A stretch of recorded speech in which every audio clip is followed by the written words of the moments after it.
귀로 여는 세상, 영심이의 책방에 오신 여러분 환영합니다.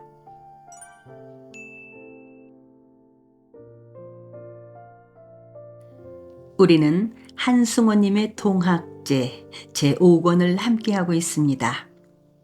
지난 2편에서는 끝내 홍순서의 아내가 죽게 되었지요. 마을의 남정네들이 몰려들어서 초상을 치르고요. 홍순서가 사라졌는데 모두들 그의 행방을 몰라 어리둥절하는 상황입니다. 계속해서 이야기 속으로 들어갑니다. 제5권 분노의 불기둥.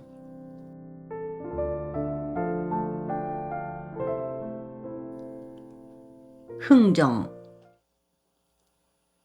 와타나베의 청지기 김달득은 거만스러운 눈초리로 수교 백수인을 건너다 보았다. 김달득은 백수교가 와타나베를 찾아온 까닭을 알고 있었다. 은일이으니까. 김달득은 일부러 콧소리 많은 소리로 물었다. 백수교를 안으로 맞아들이려고 하지도 않았다. 내 외대인하고 은밀하게 나눌 이야기가 있네. 어서 하려게나. 김달득은 두 손을 마주 비비면서 코를 찡긋하고 비굴스럽게 말하는 채 했다. 왜 대인하고 무슨 은우를 하실 것인지 저한테 미리 기뜸을 좀 해주셔야 하옵니다. 아주 참으로 바쁘고 긴한 일이 아니시라면 다음 날로 미루시는 게 어떨지요? 시방 외대인께서 몸이 불편하십니다요. 양찰해 주시옵소서. 김달득은 백수교의 속뜻을 떠보느라고 일부러 눈치고 있었다. 외대인께서도 실은 내가 오기를 기다리고 계실 것이네. 어서 안내하게나. 외대인께서 몸이 불편하시다면 그것은 다 아는 병일세. 그 병 때문에라도 이 일은 더 시급히 해결해야 할 것이네. 백수교는 퉁명스럽게 말했다. 김달득은 코를 찡긋했다. 백수교가 꾸미고 있는 음험한 일을 김달득은 환히 꿰고 있었다. 저 백수교라는 놈은 짐승만도 못한 놈이다. 자기 계집을 외인한테 팔아 넘기려고 하다니. 황금에 눈이 어두운 저런 놈은 급사라도 해야 마땅하다. 김달득이 받들고 있는 와타나베라는 놈도 칭찬해 줄 짓을 골라 하고 있는 것만은 아니었다. 와타나베는 이국 땅에 건너와 있는 주제의 색을 너무 좋아했다. 객골을 풀지 못하여 안달을 하곤 했다. 김달득은 마뜩하지 않지만 그들 둘을 만나게 해주었다. 저번에 이야기한 그 보배에 대해서 말씀을 드리려고 이렇게 찾아왔습니다. 백수교가 와타나베에게 정중하게 말했다. 와타나베는 아무데도 불편한 데가 없었다. 청지기 김달득이 괜히 거짓말을 하고 있을 뿐이었다. 와타나베는 얼굴이 볼그족족했다. 이마에는 윤기가 흘렀다. 눈빛은 뱀의 눈처럼 멀겋고 날카롭게 빛났다. 그는 입술에 침을 바르면서 눈을 거슴츠레하게 뜨고 와하하하 하고 호걸스럽게 웃었다. 보배라고 했지요? 하하하하. 아주 좋습니다. 좋습니다. 그걸 어떻게 하시기로 하셨지요, 지난번에? 와타나베는 시치미를 떼고 물었다. 자기는 별로 아쉽지 않다는 투였다. 그 보배를 제가 왜 대인한테 기꺼이 안겨드리려 하고 있다고 하였지 않사옵니까? 그렇지요. 좋습니다. 아이고, 황공하옵니다. 감개가 무량하옵니다. 오늘 밤에라도 당장 가져다가 주십시오. 되건들 그것이 얼마나 아름답고 예쁜 보배인지 궁금하고 간이 다 저리고 아릴 지경이옵니다. 와타나베는 입이 찢어질 만큼 크게 벌리고 웃어댔다. 그럼 외대인께서 일단 제 호의를 받아들이시기로 작정한 것으로 알아도 무방하겠사옵니까? 아무요. 와타나베는 고개를 몇 차례든지 주워거렸다. 그렇다면은 예전을 좀 건네주셔야 하옵니다. 예전? 그렇습니다. 그 예전을 얼마나 들어야 할까요? 제가 드리려고 하는 보배는 무값이옵니다. 무값이라면 값이 정해져 있지를 않다. 이 말씀의무니까. 공짜일 수도 있고, 이 세상의 수리 개념으로서는 어떻게 계산을 할 수가 없고, 그렇다는 것이오니까. 그렇소. 백수교는 자신있게 고개를 끄덕거리면서 와타나베의 얼굴을 건너다 보았다. 현품을 직접 보지도 않고 어떻게 그것이 그렇다는 것을 인정할 수 있으니까? 현품은 언제든지 보여드릴 수 있사옵니다. 그렇다면 한번 확인을 하고 싶습니다. 좋소. 당장 가십시다. 그들은 자리를 차고 일어났다. 와타나베는 코를 벌름거렸다. 흥분해 있었다. 와타나베는 당장 그 일의 끝마무리를 하고 싶었다. 백수교는 쇠라는 것은 불에 벌겋게 달아있을 때 두들겨야 한다고 속으로 소리쳤다.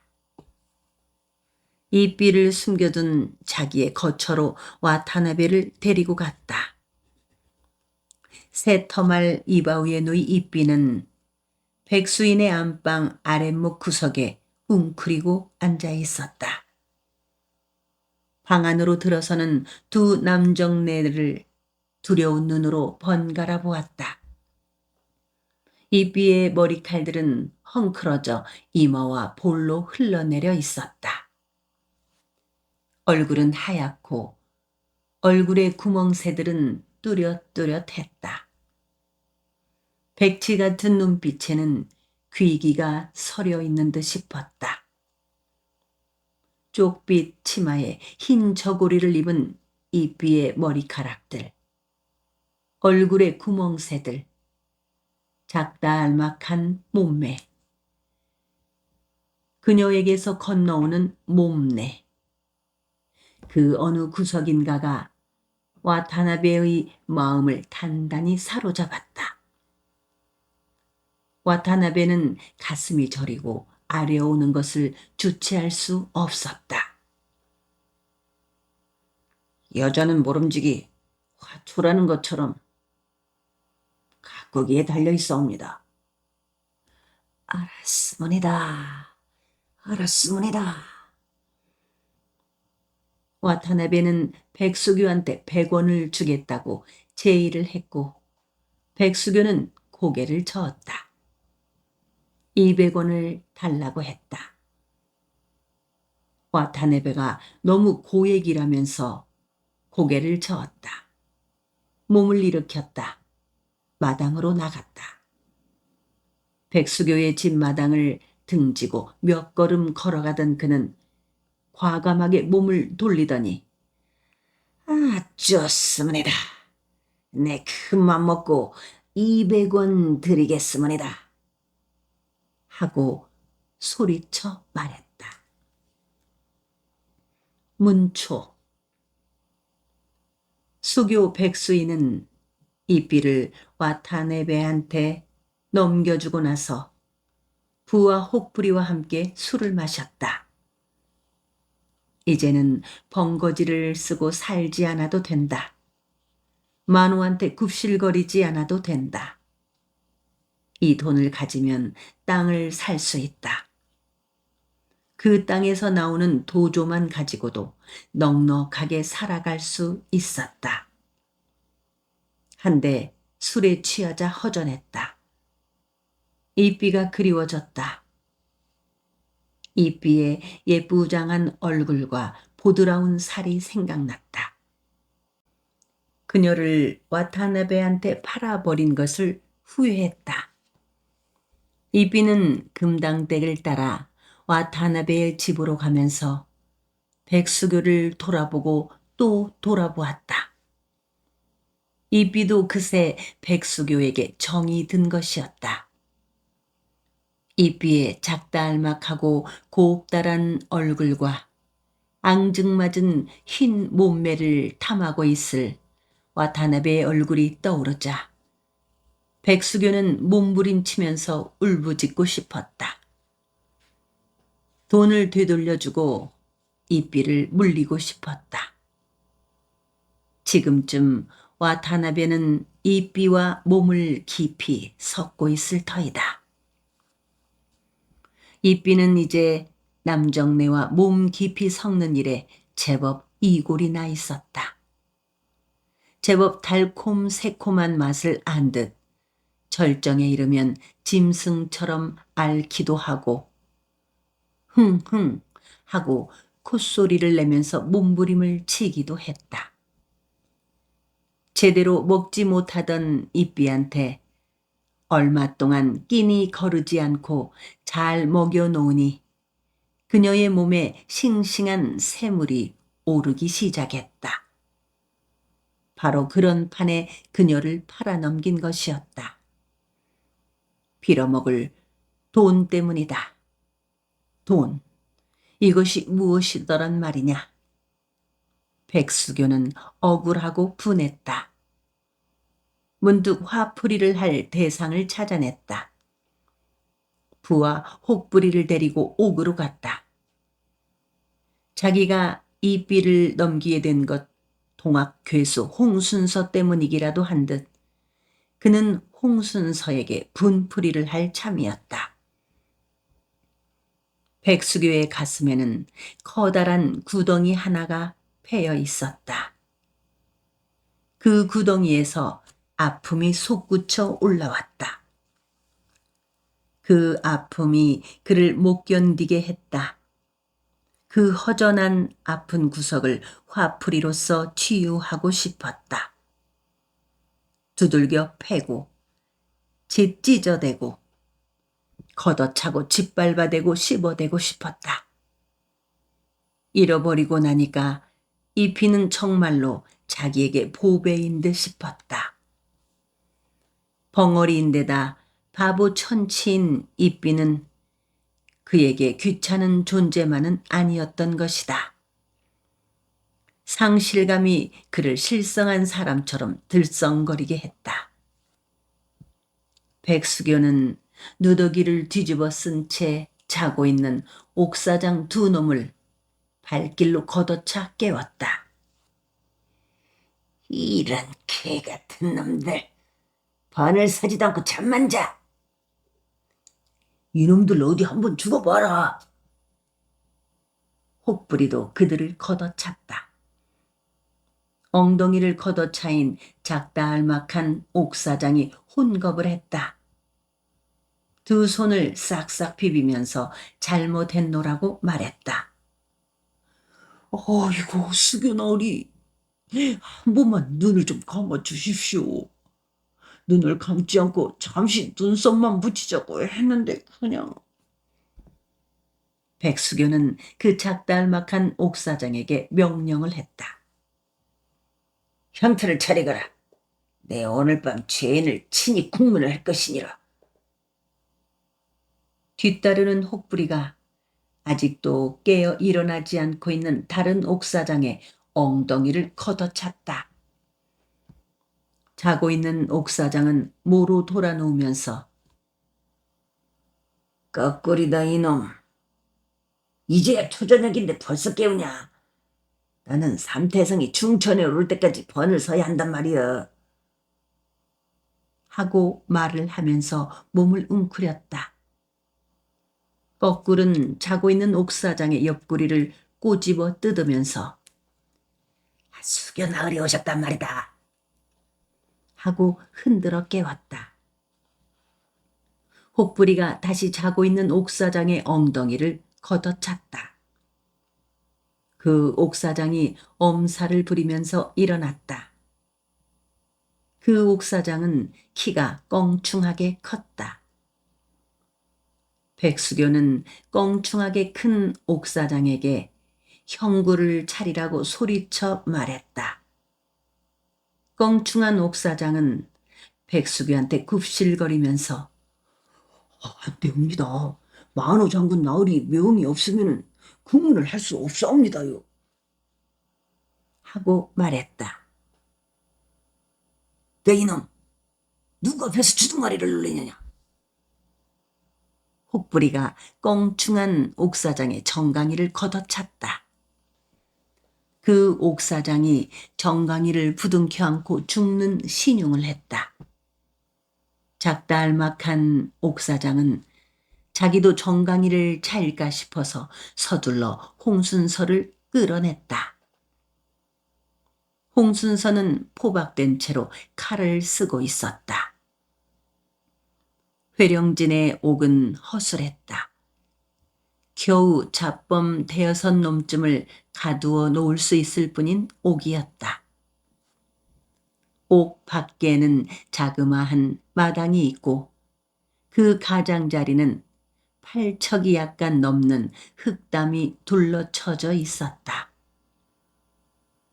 그렇더라도 파옥을 하고 죄인을 구해 도망을 치려 한다면 그것은 식은 죽 먹기일 옥이었다. 힘이 세고 몸놀림이 기민한 사람이라면 한다름에 뛰어넘을 수 있는 흙담인 것이고 그 담 밖은 군관청 후원이었다. 군관청 대문은 수군 한 놈이 지키고 있을 뿐이었다. 주리를 틀고 태를 칠 것이니라. 백수교는 정강이를 붙들고 죽는 신용을 하는 껑충한 옥사장한테 소리쳐 말했다. 껑충한 옥사장이 절름거리면서 작달막한 거꿀과 함께 옥 앞마당에다가 주리틀 형구를 차렸다. 너 이놈들은 도깨비들이더냐. 빨리 불을 밝히지 못할까? 작달막한 옥사장이 관솔불을 밝혀들었다. 껑충한 옥사장과 혹부리가 각기 주리대 한 대씩을 집어들었다. 홍순서의 두 다리와 사타구니 사이에 주리대를 넣었다. 너 이놈, 나라에서 엄히 그만 혹세무민하는 동학을 유포한 내 놈의 죄는 내 놈이 알렸다. 죄를 낱낱이 이실직고하지 않으면 오늘이 바로 내 놈의 제삿날이 될 것이니라. 백수교는 자기가 마치 이 지역 백성들의 생사여탈권을 소나귀에 쥐고 있는 마노라도 된 듯 호통을 쳐 말했다. 일개 수교가 마노의 명도 없이 그렇게 주리를 틀면서 국문을 할 수는 없는 법이었다. 마노라는 자를 나오라고 해라. 나는 마노가 내 앞에 나와 서지 않으면 한마디 말도 뱉어낼 수가 없다. 홍순서는 거연히 말했다. 아! 혹부리와 백수교의 입에서 동시에 탄성이 터져나왔다. 희열한 맹랑한 놈을 보았나. 가소로운 일이 아닐 수 없었다. 법은 멀리 있고 주리방망이가 가까이 있을 뿐 이 껌껌한 옥 앞마당에서 호랑이의 얼굴 한 번도 본 바 없는 해변의 하룻강아지가 큰 소리를 치고 있는 것이었다. 여보라, 그 무엄한 놈한테 줄이맛이 어떤 것인지 단단히 보여줘라. 백수교가 소리쳤다. 세상은 깊이 잠들어 있었다. 군관청하는 텅 비어 있었다. 그 마당 안으로 파도 소리가 흘러들어왔다. 하늘에 푸르고 묽은 별들이 눈을 껌뻑거리면서 옥 앞마당에서 벌어지고 있는 어이없는 국문을 내려다보고 있을 뿐이었다. 혹부리가 주릿대를 홍순서의 종아리와 사타구니 사이에 깊숙하게 집어넣고 힘껏 젖혔다. 껑충한 옥사장도 혹부리처럼 주릿대를 넣고 틀었다. 홍순서는 다리뼈가 부서지는 듯한 통증을 견딜 수 없었다. 몸을 오에 틀면서 비명을 질렀다. 온몸에서 식은 땀이 흘렀다. 목구멍에서 쓴 물이 넘어왔다. 눈앞에 관솔불이 아득하게 멀어지면서 가물거렸다. 숨이 턱에 차올랐다. 혹부리와 백수교에게서는 닭배기 냄새가 물씬거렸다. 이 술 취한 미친놈들한테 오늘 밤에 죽고 말 것만 같았다. 이놈들아, 마누를 나오라고 해. 홍순서는 신음 섞인 소리로 말했다. 저놈의 주둥이에서 헛소리가 나오지 못하도록 단단히 들어라. 홍순서는 이를 물고 안간 힘을 썼지만 땅 밑으로 가라앉는 의식을 다잡을 수가 없었다. 그들은 혹독하게 쉼없이 주리를 틀었다. 죄인이 숨 돌릴 틈마저도 주지 않았다. 마침내 홍순서는 실신을 하고 말았다. 껑충한 옥사장이 찬물 한 바가지를 떠다가 홍순서의 얼굴을 끼얹었다. 홍순서가 깨어났다. 백수교는 홍순서를 향해 소리쳐 말했다. 너 이놈! 그 혹스의 몸이 나는 동학을 어느 놈이 믿으라고 시켰느냐? 이실짓고 하랬다. 이실짓고 하지 않으면 태를 칠 타이다. 회량진 군관청 툇맛이 어떤 것인지 한번 보고 싶어서 정녕 일하는 것이냐 이놈. 혹부리가 홍순서의 귀에 대고 소리쳤다. 그때 천혜산이 뛰어왔다. 백수교에게 대들듯이 말했다. 수교는 이러시면 안 됩니다. 국문은 만우장군 나으리 엄명에 따라야 합니다. 이놈아, 쓸데없는 소리 작작하거라. 죄인을 엄히 문초하여 죄상을 밝혀내고 그것을 만우장군께 아뢰는 것도 수교의 책무 중에 하나이니라. 백수교는 천혜산을 향해 호통을 치고 나서 다시 혹부리에게 명했다. 이놈이 아직도 정신을 못 차린 모양이다. 전막단 힘까지 다 써서 주리를 틀도록 하거라. 내 놈들이 인정사정을 둔다면 내 놈들한테 곤장을 칠 것이니라. 혹부리와 껑충한 옥사장이 이를 악물고 다시 주리를 틀기 시작했다. 천혜산이 백수교를 향해 수교는 죄인한테 국문을 하더라도 내일 밝은 낮에 만호 장군의 제가를 받고 나서 하여야 하옵니다. 하고 말했다. 백수교는 아랑곳하지 않고 더 바싹 다그쳐댔다. 그는 천혜산이 가증스러워 견딜 수 없었다. 혼자서 은밀하게 고참봉에게서 집신값 나룻삭을 받아다가 챙기는 천혜산한테 할 안가품까지를 홍순서에게 다 하고 있었다. 이놈아, 내가 이놈의 번거지를 쓰고 있을 날도 얼마 오래 남지 않았다. 나한테 일본 돈 200원이 생겼다. 200원이면 얼마나 큰 돈인 줄 아느냐. 내 평생 벌어도 만지지 못할 큰 돈이다. 홍순서는 다시 의식을 잃었다. 거꾸리 혹독한 주리형에 넋을 잃은 바람에 관솔불이 흐려졌다. 백수교가 거꾸리에게 불을 똑바로 밝히라고 호통을 쳤다. 그 호통 소리에 놀란 거꾸리 관솔불을 땅에 떨어뜨리고 말았다.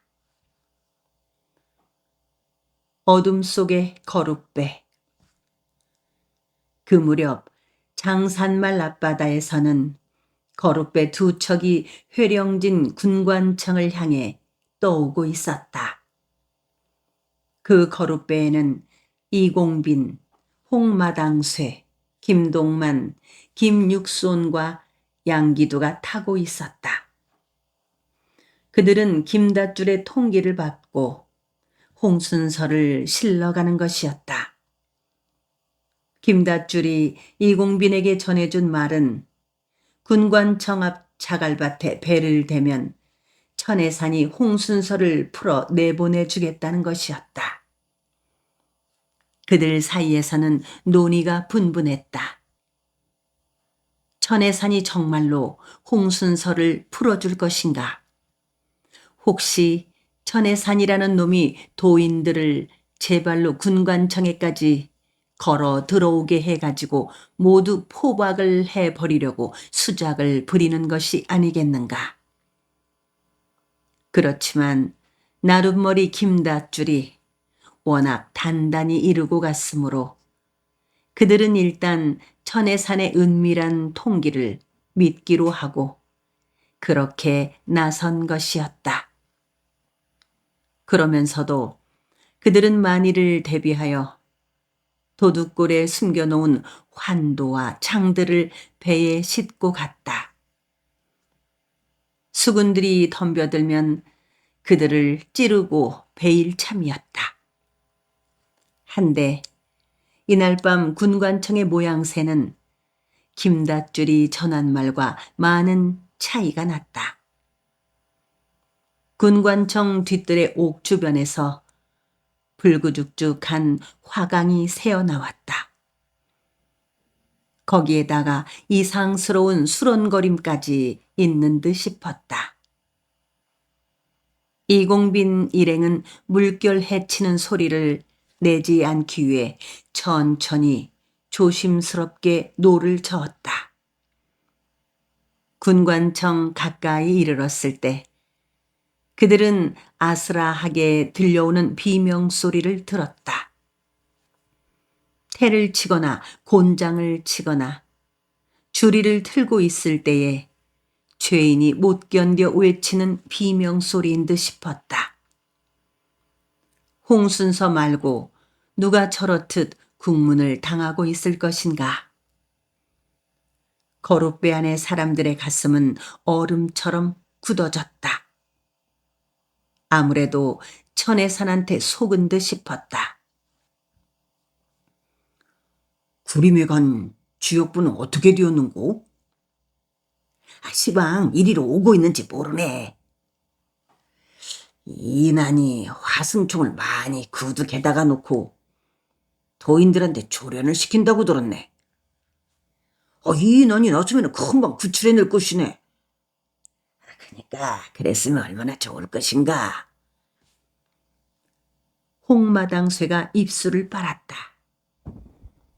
누군가가 입속으로 시천주, 조화정, 영세불망, 만사지 하고 주문을 외웠다. 그 주문을 따라 배 안의 모든 사람들이 다 주문을 외웠다. 이래가지고는 못 사네. 하늘하고 땅하고 맞닥뜨려가지고 들들 맷돌질을 해버려야 하네. 김동만이 이를 악문 채 말했다. 회령진 북편 성문을 들어서는 연화문계의 그림자들이 있었다. 성문을 지키는 수군들은 모두 잠들어 있었다. 그림자들은 아무런 저항도 받지 않고 군관청 대문 앞까지 진입했다. 그들은 각기 죽창창을 들고 환도와 화승총을 들고 있었다. 이난, 이우암, 고돌석, 최부칠, 신우영, 지역보가 그 속에 끼어 있었다. 이우암이 맨 앞장을 섰고 지역보가 이난과 함께 뒤처져서 가고 있었다. 지역보는 수군들이 사방에서 창을 겨누고 화승총을 놓아대면서 자기들을 포위했으면 좋겠다고 생각했다. 접전이 벌어지고 그 서슬에 이우암과 이난이 창에 찔리거나 총에 맞아 죽었으면 좋겠다 싶었다. 아니, 모두가 붙잡혀 파김치가 되도록 곤장을 맞았으면 좋겠다 싶었다. 자기도 함께 붙잡혀 곤장을 맞아야 한다고 생각했다. 고참봉이 입김을 넣을 터이므로 자기한테는 헐장을 칠 거라고 생각했다. 이우암이 이제 다시 수군들한테 붙잡히기만 하면 결단이 날 것이라고 생각했다. 제발 이우암과 이난이 죽었으면 좋겠다 싶었다. 그렇게 되면 자기는 별림이를 데리고 편히 살 수 있을 거라고 생각했다. 지역보는 아무런 저항을 하지 않는 수군들이 원망스러웠다. 빌어먹을 놈들이다. 썩어도 보통으로 썩은 것이 아니다.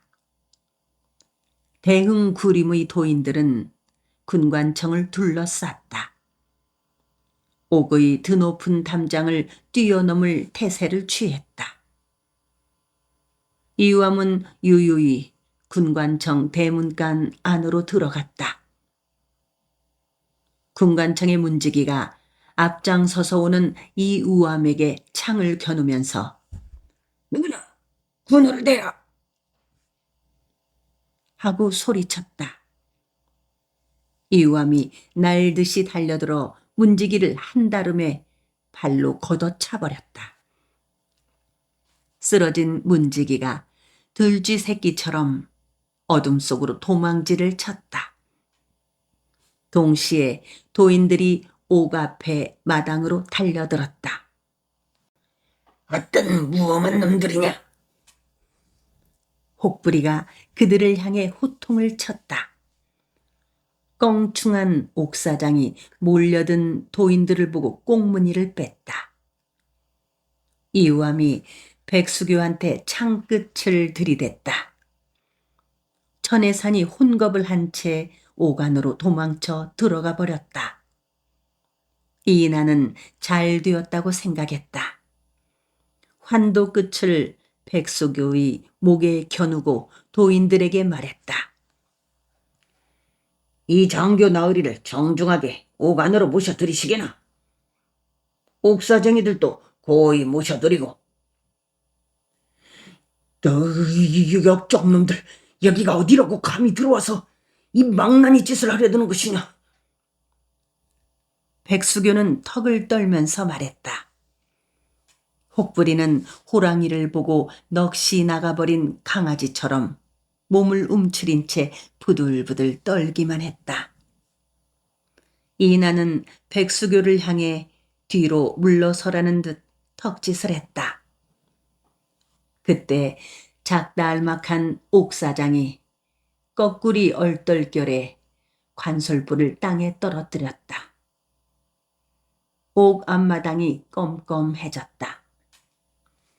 옥 안에 소태기름 불빛이 희미하게 새어나올 뿐이었다. 최부칠이 거꾸를 옥 안으로 걷어 밀었다. 고돌석은 껑충한 옥사장을 걷어 밀었다. 이나는 도인들에게 말했다. 이 사람들이 우리 없는 사이에 탈옥을 하려고 고생들을 할지 모르니까 그동안 한숨씩 깊이 주무시고 계시라고 단단히 포박을 해 놓도록 합시다. 이 무엄한 놈들! 백수교가 떨리는 목소리로 소리쳤다. 천혜사는 입을 굳게 다물고 있었다. 이유암이 꽁충하게 큰 옥사장의 허리춤에서 열쇠를 빼앗았다. 옥문 밖에서 자물쇠를 찰칵 채워버렸다. 그때 내덕도의 도인들이 달려왔다. 이공빈이 이접주얼은 오실 줄 알고 있었사옵니다. 하고 반겼다. 이인환이 이공빈의 손을 잡아 흔들어 주었다. 이공빈이 지역부의 등을 툭 쳐주었다. 김욕손과 박달주가 홍순서를 형틀에서 풀어냈다. 이우암이 홍순서를 들쳐 업으려고 들었다. 이공빈이 이우암에게 아직 몸도 성치 않을 터인데 이렇게 무리를 해도 되겠는가? 하고 물었다. 이우암은 끙 하고 안간 힘을 쓰면서 홍순서를 들쳐 업고 일어서며 조금 덜 나았지만서도 이 정도 힘은 쓸 수 있구만요. 하고 말했다. 이인환과 이공빈이 서로의 얼굴을 살폈다. 홍순서를 어디로 데리고 갈 것인지 의논을 해야 하는 것이었다. 도인들이 이인환과 이공빈을 둘러쌌다. 이인환은 고개를 떨어뜨렸다. 그때 지역부가 나서면서 홍집강을 우리 집으로 모셨으면 좋겠구먼요. 하고 말했다. 위엄을 무릅쓰고 도인들을 위하려 하는 자기의 충정을 도인들에게 보이고 싶었다. 지역부는 이인환이 자기의 말을 따를 리 없다고 생각했다. 그렇지만 만에 하나 홍순서를 그의 집으로 모시고 가라 한다면 어떻게 할 것인가? 괜히 허튼 소리를 짓거렸다. 지역부는 가슴이 바짝바짝 탔다. 자네 집에 은밀한 굴이라도 있는가? 이인환이 물었다. 뭐 그런 것은 없지만 우리 어머니 옆에 두면. 이공빈은 지역부의 말을 무시했다. 지역부가 정신 나간 소리를 하고 있다 싶었다. 지역부는 구림에서 돌아온 뒤부터 사람이 변해 있었다. 까닭없이 허둥대곤 했고 세상의 어떤 것도 무서워하지 않음을 보여주려고 나서곤 했다. 지역부 집으로 모신다는 것은 말도 안 되는 일이오. 아무래도 구림 어디로 오셨으면 좋겠구만요. 앞으로 파옥을 한 도인들을 색출하려고 수군들이 벌떼같이 몰려들어 마을을 뒤질 것인데. 이공빈이 말했다. 이인환은 이공빈의 말을 따르기로 했다. 도인들이 옥 앞 마당을 나섰다. 옥 안에서는 백수교와 혹부리가 으르렁거리고 있었다. 그림 이난, 매덕도 이공빈, 홍또바우, 김동만, 김육선, 이유함, 지역보.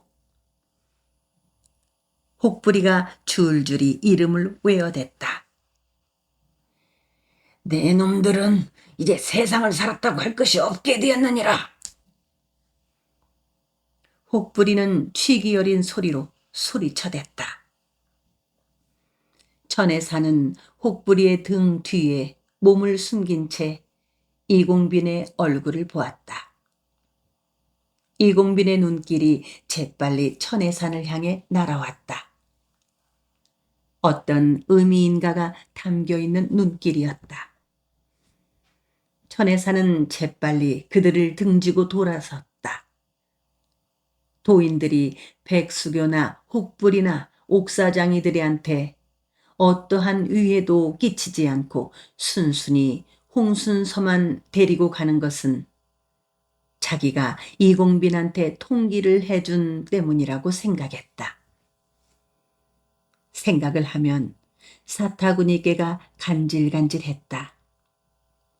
도인들한테 홍순서를 데려가라는 통기를 잘 해준 것이라고 천혜사는 생각했다. 통기를 해주건 안 해주건 간에 어차피 도인들은 어떠한 대가를 치르고라도 파옥을 하고 홍순서를 끄집어 내갈 터이었다. 인심이나 두둑하게 쓰고 놓아주는 채 하는 것이 100번 잘한 일인 것이었다. 천혜사는 후 하고 안도의 한숨을 쉬었다. 동학회수 홍순서를 한번 살려준 셈이니 이공빈이나 홍순서도 나중에 천혜산에게 그 은혜를 어떤 모양새로든지 갚으려 할 터이었다. 혹부리와 백수교는 포박을 풀어보려고 발버둥치고 몸부림을 쳐댔다. 하고 안간 힘을 써댔다. 여봐라, 군관청 안에 아무도 없느냐? 문지기는 어디 갔느냐? 백수교는 군관청 쪽을 향해 악을 써댔다.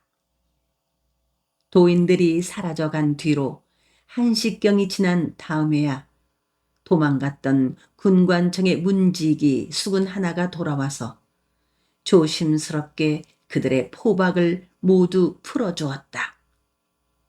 꼭두 새벽녘이었다. 포박에서 풀려난 혹부리는 미친 개처럼 회령진안을 뛰어다녔다. 백수교는 천혜산과 함께 만호의 사저로 갔다. 백수교는 거의 반쯤 미쳐 있었다. 이삐를 와타네베한테 넘긴 상실감과 외로움과 간밤 도인들한테 당한 울분을 주체하지 못했다. 천혜산은 천혜산대로 어처구니없고 기가 막혔다. 구림의 이인한과 이유함이 그렇게 갑작스럽게 들이닥칠 줄은 미처 상상도 못했다. 그가 은밀하게 김닷줄을 통해 통기를 한 대로 내덕도의 도인들이 군관청 앞에 배를 대면 으스대면서 홍순서를 빼내줄 참이었다.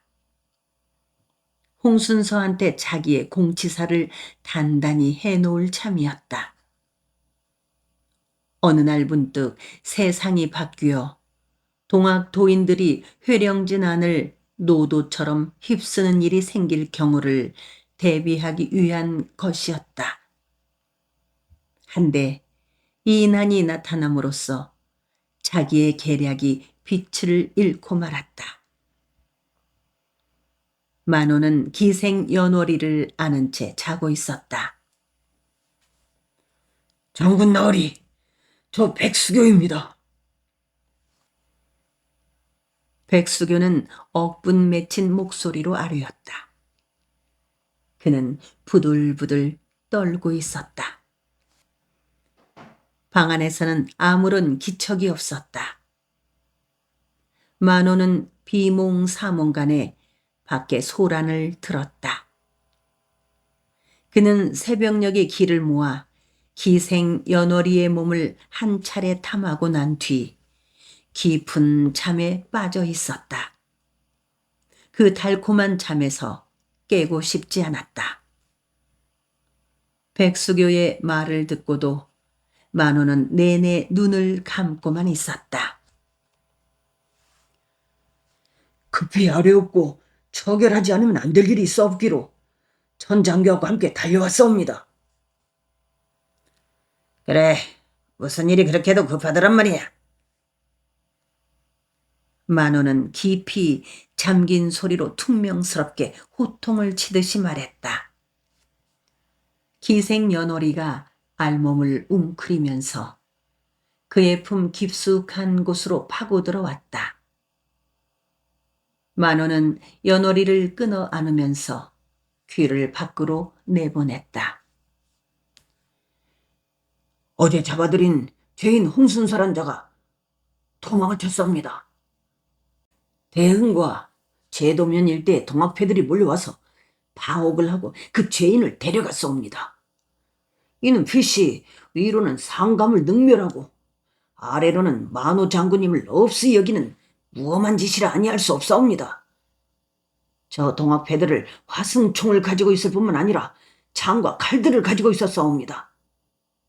회령진의 수군만으로는 실로 감당하기 힘든 무리였사옵니다. 바라옵건대 장군 나으리께서는 우수영의 통제사나 가명의 병사에게 원병을 청하여 근처의 동학패들을 멸살시키는 것이 100번 옳을 듯 싶사옵니다. 제 말을 헛소리 듣지 마시옵소서. 만호는 정신이 번쩍 들었다.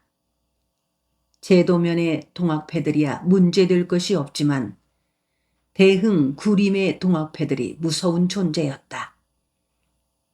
장흥부에서는 무얼 하느라고 대흥 일대 동학패들을 그렇게 방치해 두는 것일까? 만호가 멍해 있는 사이에 백수교는 계속 짓거려댔다. 장차 저 무도한 동학패들은 회령진 성을 쳐들어와서 성 안을 휘젓고 다니며 창고를 털어 갈지도 모르고 감히 만호 장군의 사적가지를 유린하려 들지도 모릅니다. 저런 무엄한 것들이나. 알았다. 내 곧 객사로 나가겠느니라. 만호는 몸을 벌떡 일으켰다. 일단 자기의 기실 이중호와 의논을 하여 처리하리라고 생각했다.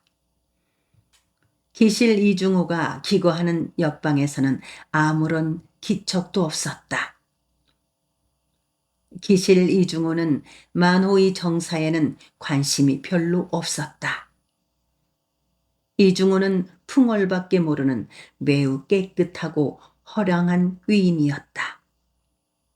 그는 무역도 모르고 어염세 거두는 일에 대해서도 모르고 화염청이나 조선청의 수입에 대해서도 깜깜했다.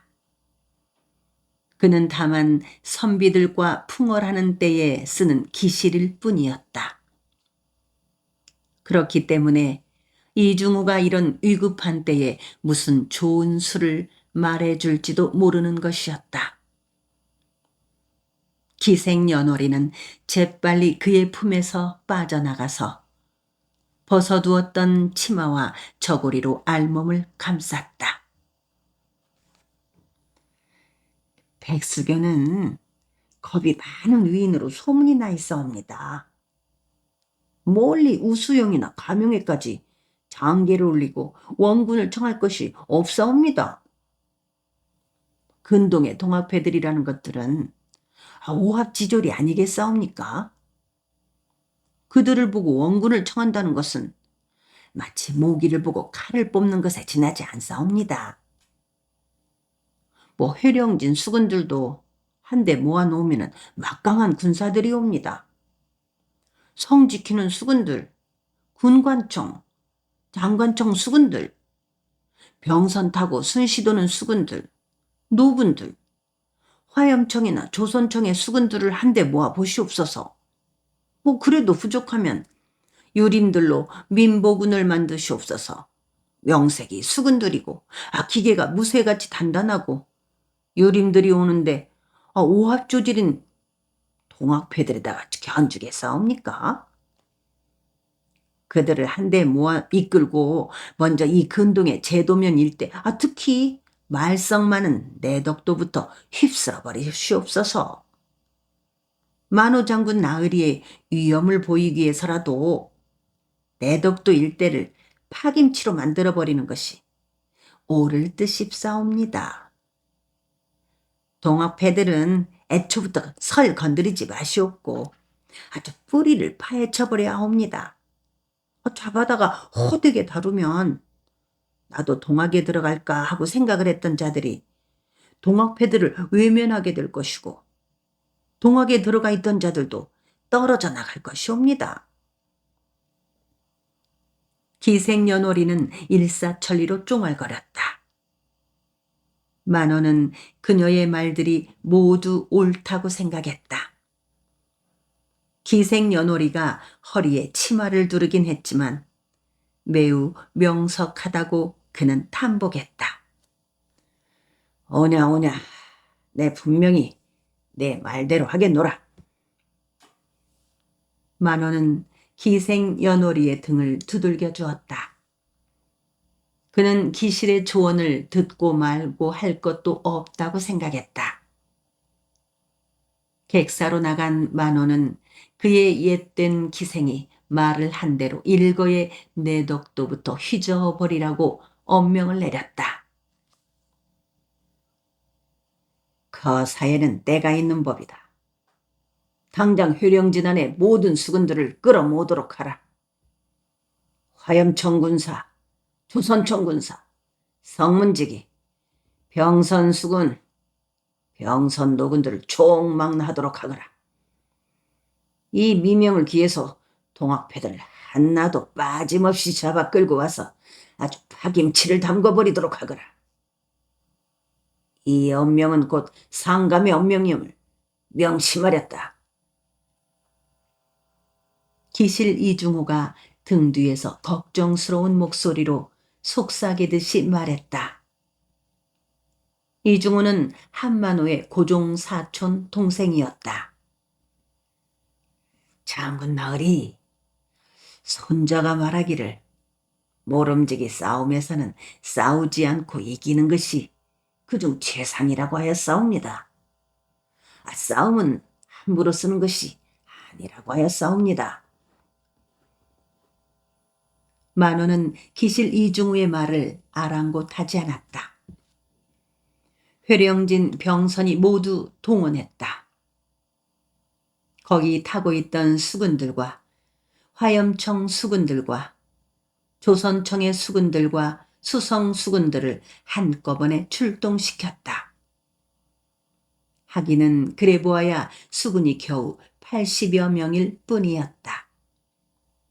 어째든지 회령진은 텅텅 비게 되었고 대신 내덕 또한이 수군들로 꽉 차버렸다.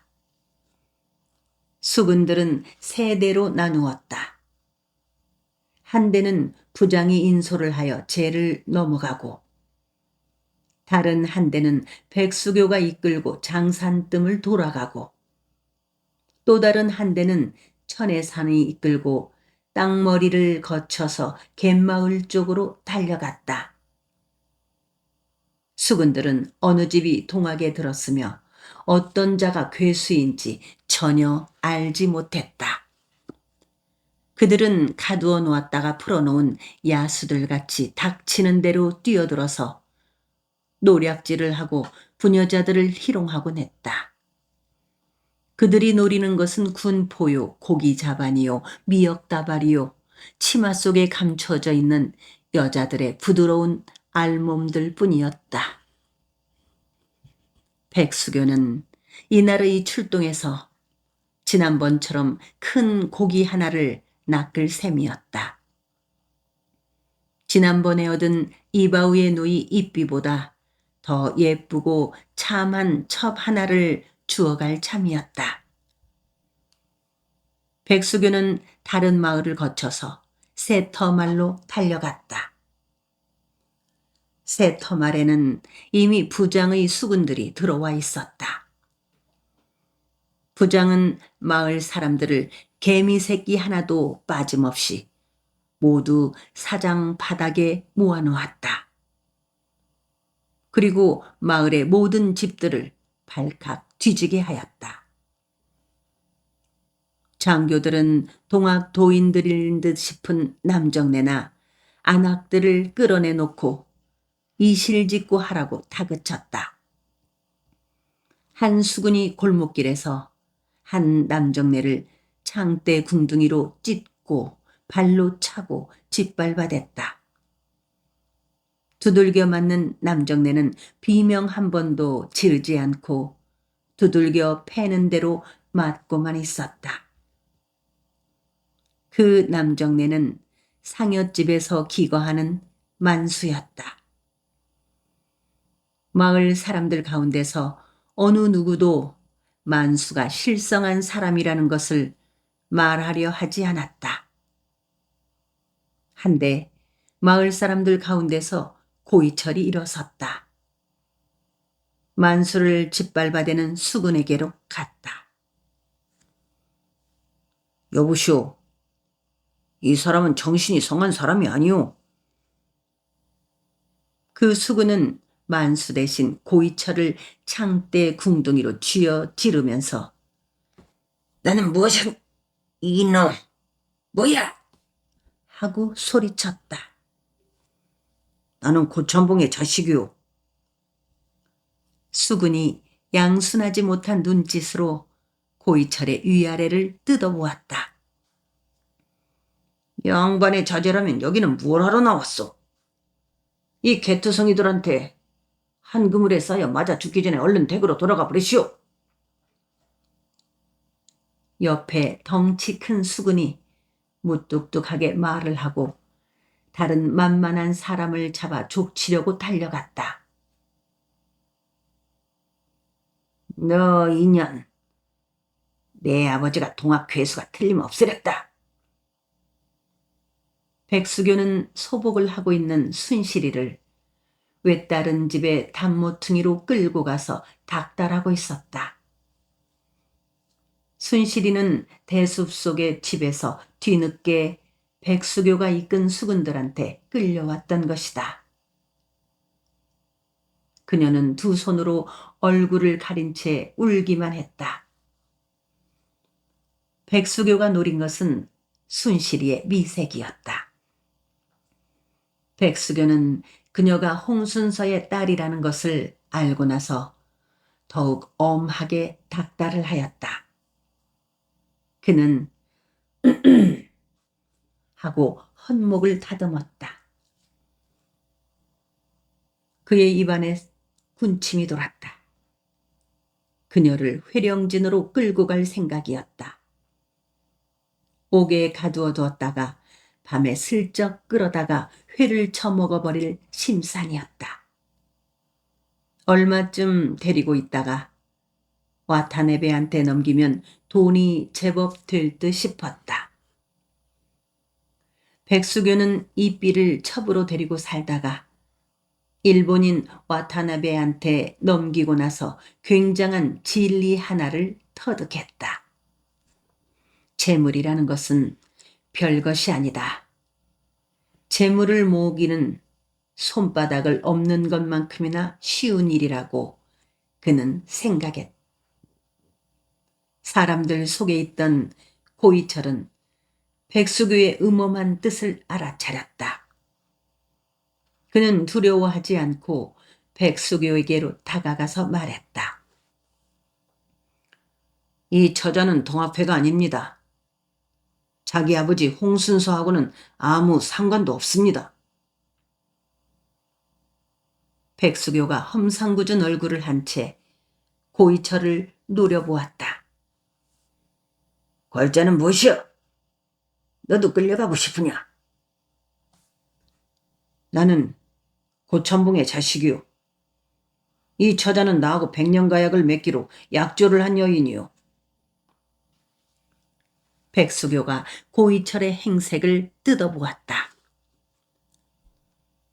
고참봉의 자제가 이런 개트성이년하고 백년가약을 하기로 약조를 하였다고? 내가 걸자의 말에 속아 넘어갈 거라고 생각하는가? 백수교는 동임을 불러 고이철의 말이 사실이냐고 물었다.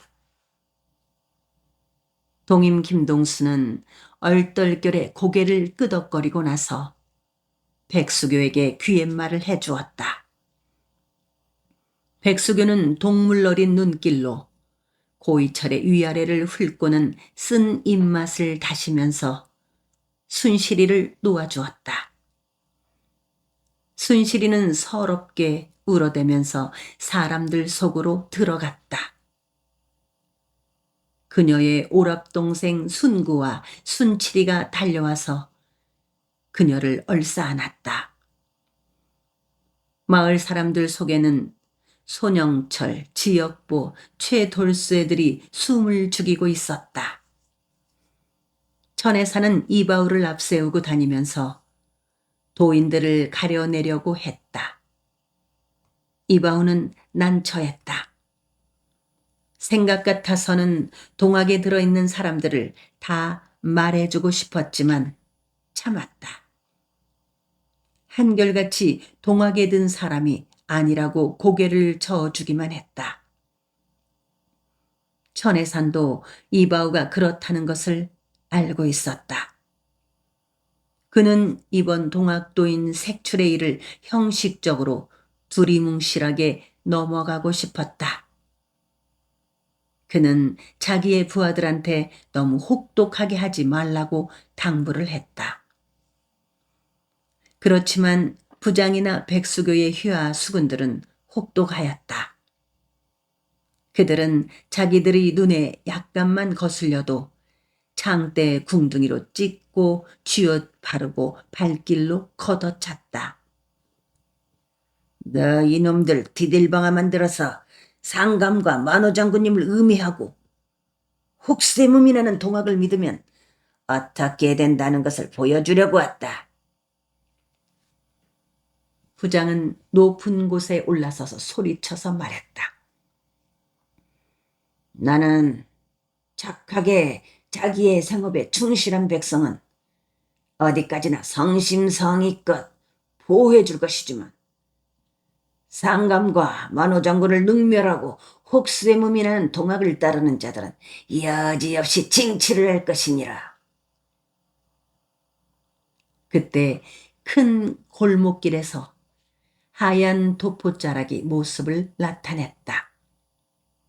고참봉이었다. 고참봉의 뒤에는 청지기 장기수와 배훈장이 따르고 있었다.